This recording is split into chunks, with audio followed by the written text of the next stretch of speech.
Death, it's always been an intense fear that I've had for some time now. But it's not the fear of me dying that has scared me. It was the death of loved ones that would grip my heart the most. Fear of being alone in the world with no one to hold on to absolutely just scared me.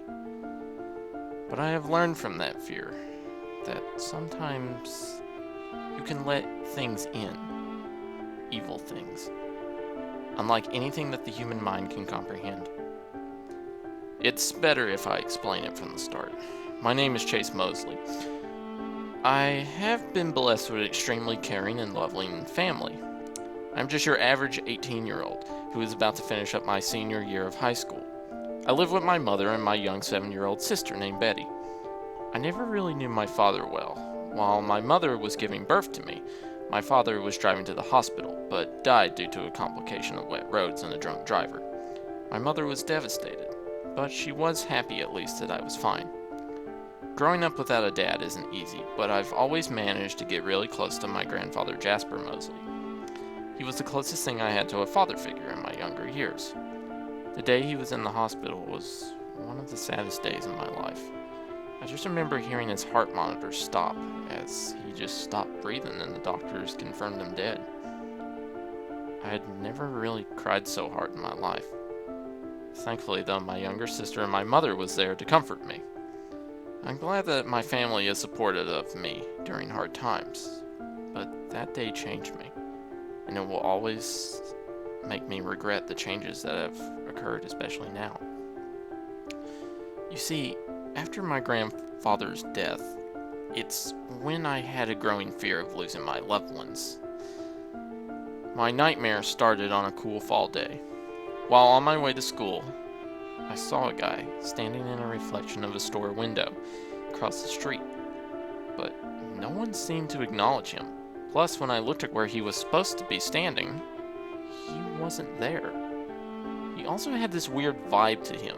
He stood roughly 6 feet 8 inches tall. He had a black cap that looked pretty worn. He wore a hooded gray jacket with thick black stripes running around his sleeves and body. His jeans were dark black, along with black shoes.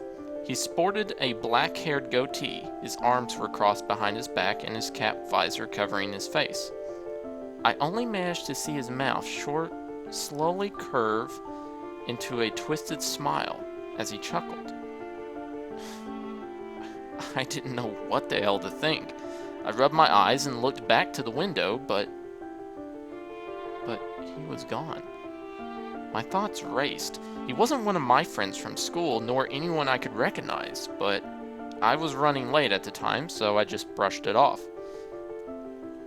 The school day was boring, as any other school day usually was. But it started to get strange when I went to the bathroom between my art and science classes. As I entered the bathroom, I immediately had heard a chuckling laughter, as well as heavy breathing. I normally would have said, "fuck it," and left, but the chuckling seemed familiar. That's when it hit me. It was the same one I had heard from earlier this morning. I immediately got on my knees and looked under the stalls to check and see if this guy was in one of them. I wanted answers to why he was bothering me.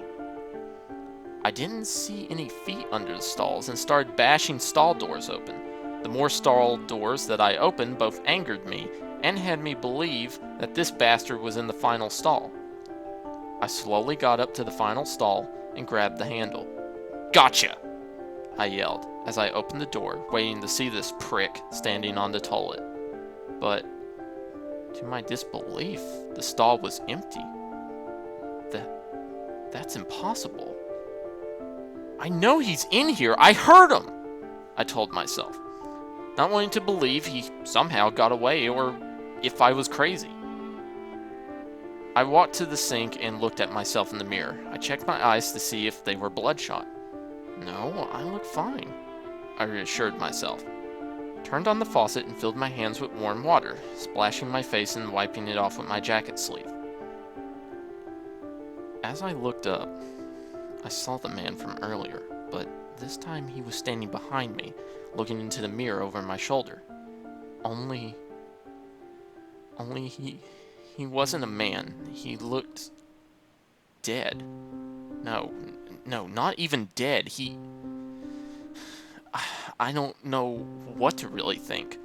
He looked radically different from the last time I saw him. His skin was a pale gray. A huge gash was made across his throat with dried blood on his white shirt and lower neck that I could see under a part of his unzipped jacket.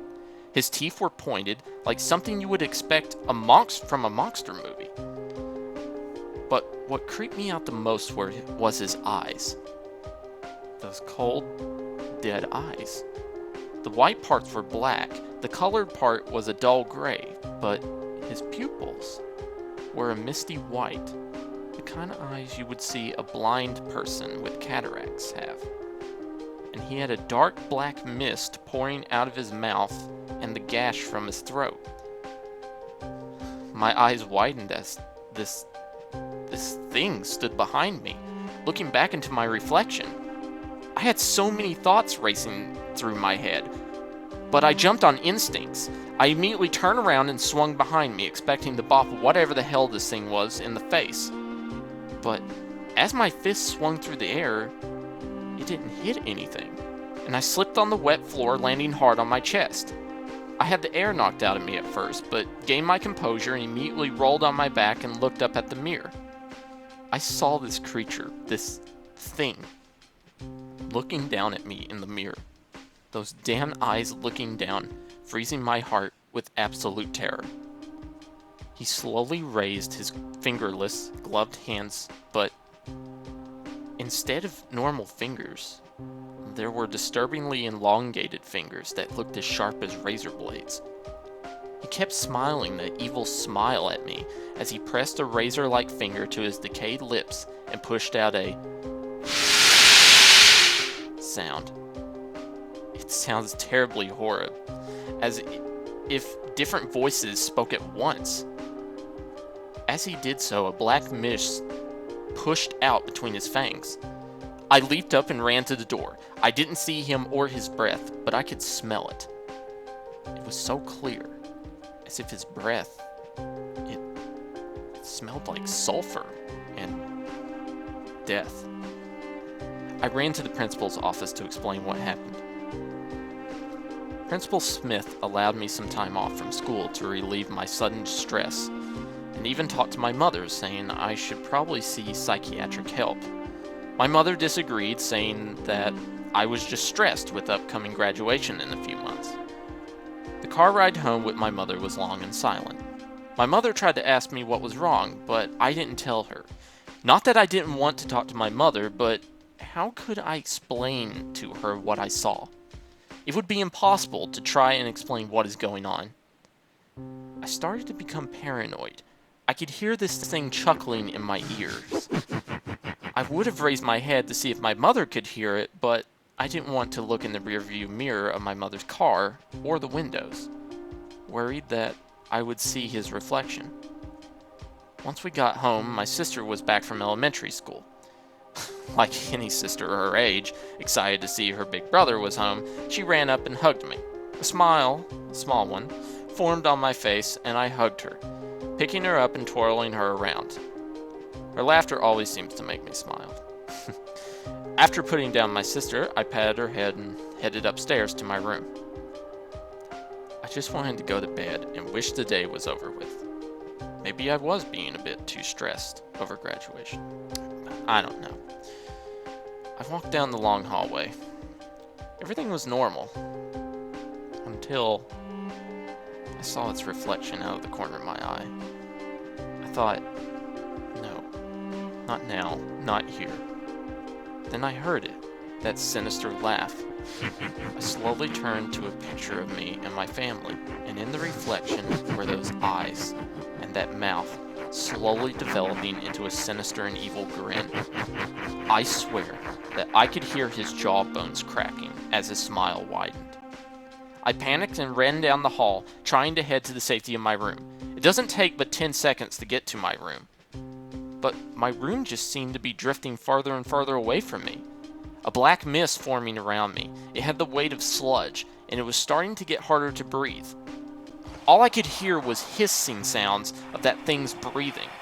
I covered my ears and closed my eyes, trying not to see this demon appearing in the reflection of mirrors, windows, and pictures that I was running past. The breathing intensified the faster I ran. Next thing I know, I hit hard against my bedroom door and blacked out. I awoke in a vastly different place than the warmth of my household hallway. I stood up on my elbows as I rubbed my fingers against my forehead, brushing my dirty blonde hair aside. I felt some warmth from the stream of blood running down my upper lip from my nose. Besides that, the world was in eerie silence and a dreaded coldness, with a thick white fog all around me. I stood up and yelled, hoping to get a response. Hello? Hello? I could only hear the reverberations of my voice as they seemed to echo from everywhere. I found it strange, the environment around me, as the air started to become heavier. My head started to pound, and then it happened. As I was about to try and find my way out, a sudden image of a little girl hanging herself flashed before my eyes. I gripped my head in pain and agony. What the hell was that? I asked. But before I could let my thoughts race, another image of an old man lying dead in a bathtub.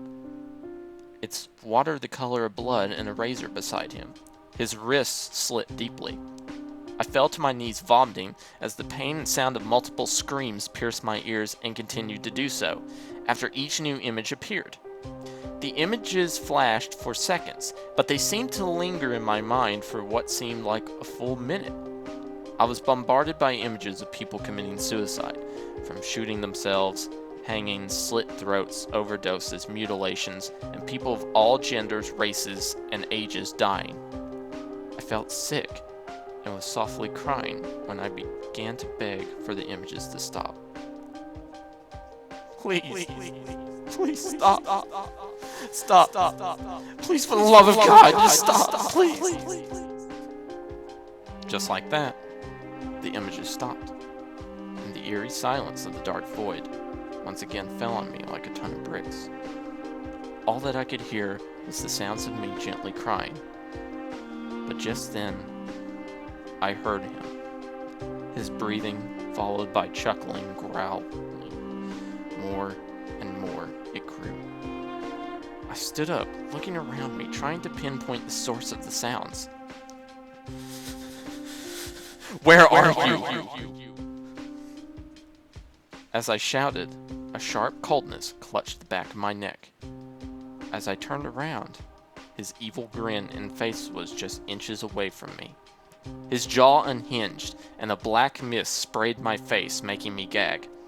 As I gasped for air, the demon grabbed my throat. I tried to yell or call out, but it was no use. Slowly but surely, my throat began to freeze. And I mean actually grow icy cold. All I could do was stare into the demon's dead eyes and that evil grin. That god-awful, sadistic, fucking evil smile. But as soon as I closed my eyes, I awoke in the hall, gasping for air and looking frantically around. I leaped for my door, turned the knob, and slung myself into my room, closing the door and sliding my back down against it, and held my head with my hands. I tried to calm myself, but my throat still hurt. There was a pause in my thinking, as I noticed my throat is still icy cold. I was worried that my throat might actually have been frostbitten, but that would require me to look into a mirror, where that thing resides. I hesitated. Then, gaining my composure, I got up and headed to the 5-foot mirror on my wall. I took a deep breath and jumped in front of the mirror. My eyes widened when I saw that thing standing beside me, twitching and clawing large marks into its face with its razor fingers. The sounds of bones snapping could be heard from his sudden jerks as he laughed and cackled like a fucking maniac. I tried my best to ignore him and examine my throat. He tried everything to get me to stare at him, even when he took his sharp fingers and cut his tongue down the middle, as black sludge poured out, him laughing and jerking his head to the side like some fucked up sicko. After seeing that my neck just appeared to be bruised, I immediately grabbed sheets and covered my room's mirrors, and pulled my curtains over my window, making the entirety of my room dark during the fall day shining so brightly outside. I needed to find out what the hell this thing was, and more importantly, could it hurt any of my family? I felt like it was having its sick, twisted fun with me. Otherwise, it would have killed me by now. I swiftly raced over to my laptop on my desk. Once it booted up, I looked on the internet about anything that could haunt dreams and cause people to commit suicide.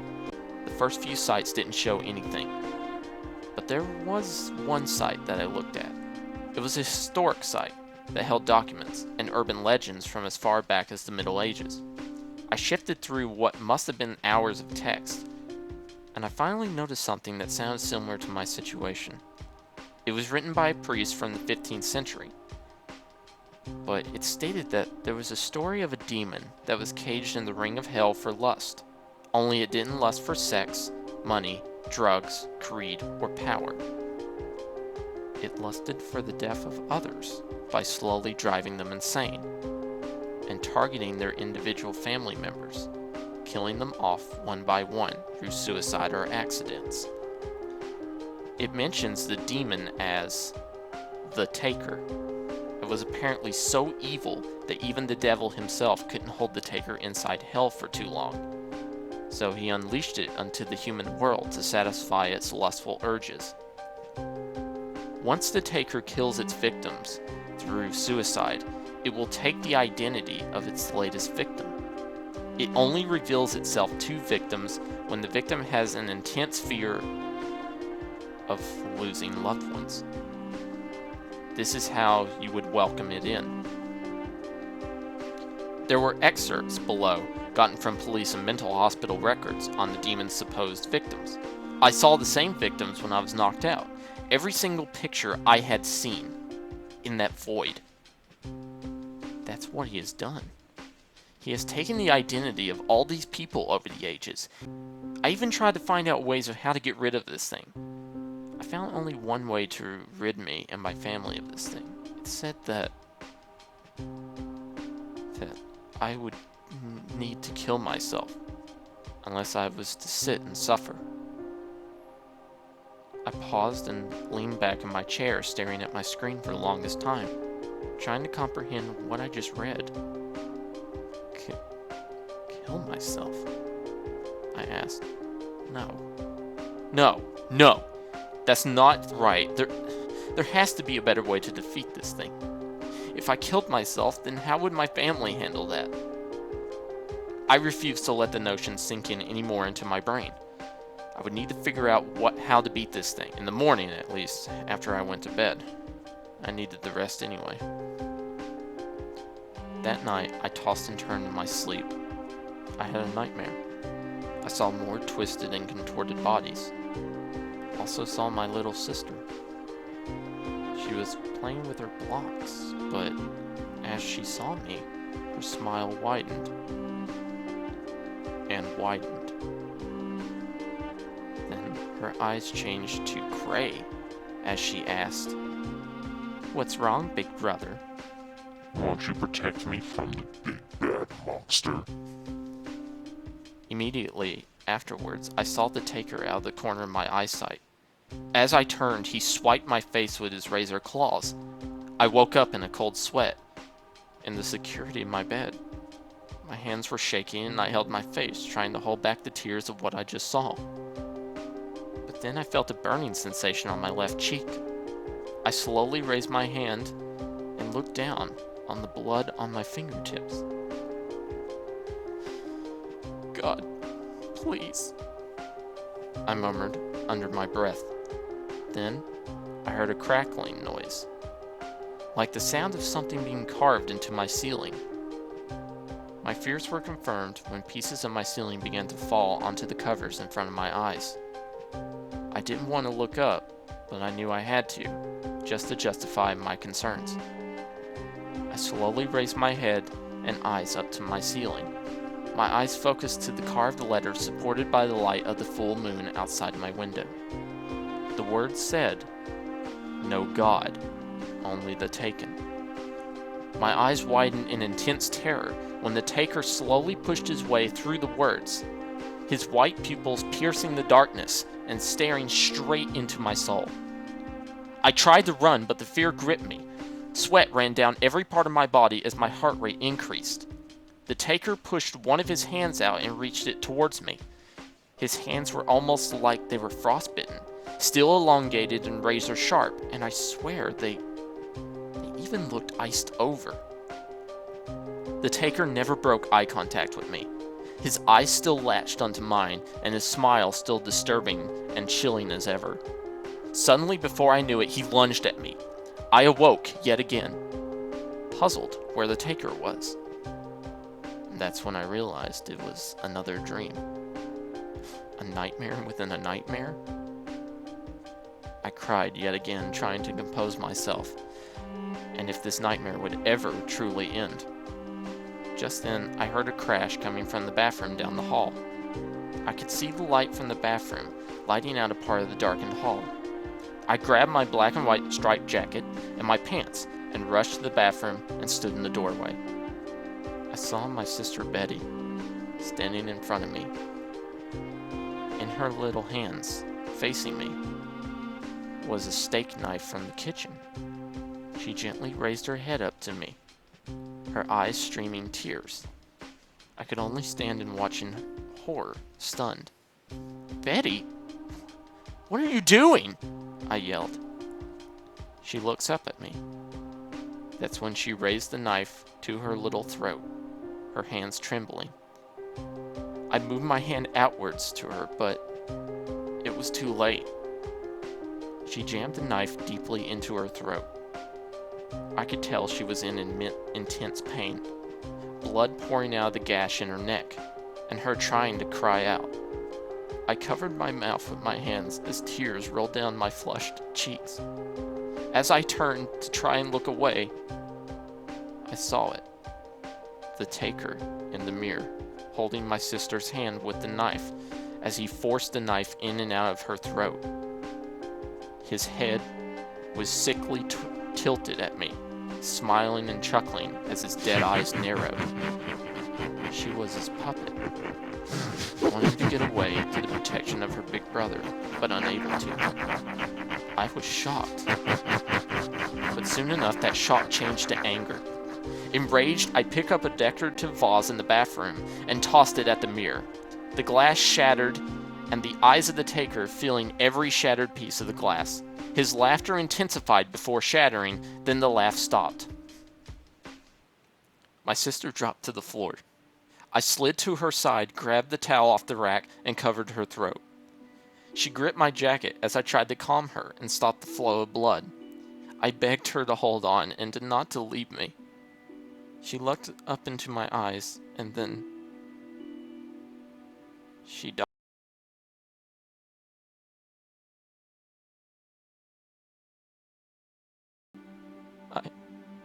I held her in my arms as she died. I held her corpse close to mine, crying hysterically, saying,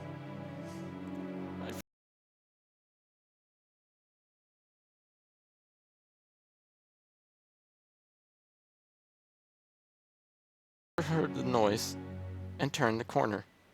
She screamed and asked, "What did you do?" I just sat there non-responsive. I could hear the taker's hissing breath in my ears, as if the sick fucker was looking over my shoulder at his work. Time passed by as I held Betty's body in my arms, tears rolling down my cheeks as I rocked her body back and forth on the floor, to which my mother called for the police.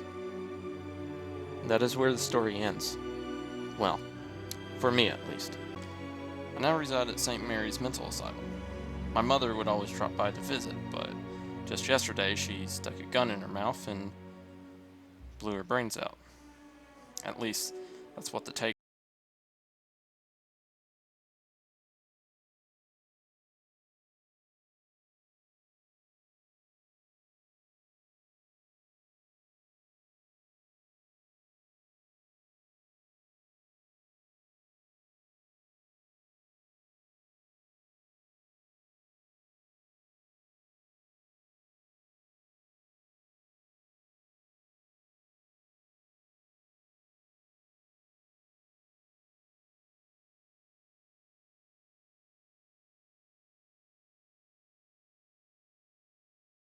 Whenever I get tired, he claws me, leaving marks all over my body.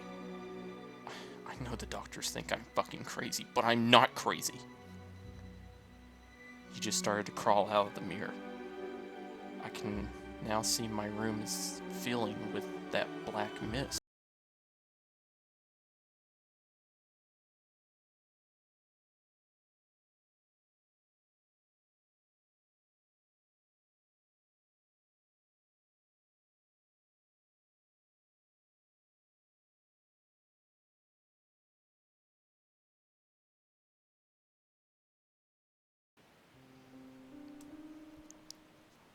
The following afternoon across town, 18-year-old Angela was on her knees, watching her baby brother Scotty playing with his toy train in their home's living room. She looked down, smiling at her brother, but directs her attention towards the television. In other news, a St. Mary's mental asylum patient who had killed his younger sister a month ago has been discovered earlier this morning when he had killed himself by slashing his throat open with a piece of broken glass from his mirror. Doctors found pages in his cell telling of a demon tormenting the patient, but much of the report is damaged with dried blood, and most of it is unable to be read. Many doctors here at St. Mary's say that the patient was suffering schizophrenia, and reports of hauntings amongst these patients are not uncommon. Angela shook her head in disbelief. How sad, she thought. I can never imagine losing my baby brother or even think of hurting him, she said quietly to herself, as her brother smiled up at her with his big blue eyes and toothless grin. Angela, time to let Scotty take his afternoon nap, yells Angela's mother. Okay, Mom, replies Angela. She picks up her brother and carries him to his crib upstairs. She places Scotty in his crib and gently kisses his head. See you in a little bit, bro. Her smile suddenly fades, with a sudden, sick, deep breathing coming over her shoulder. As she quickly looks around, trying to pinpoint the source, she stops and slowly looks at the figure out of the corner of her eyes in the mirror's reflection next to the crib. The figure with dirty blonde hair, clean-shaven face, looks over her shoulder, but not at her, but down at her baby brother, with a deep, sadistic smile. He has a deep slit in his throat, wearing a black and white jacket. His dead, sunken gray eyes slowly look up to her reflection, his white pupils piercing her soul and turning her heart cold as ice.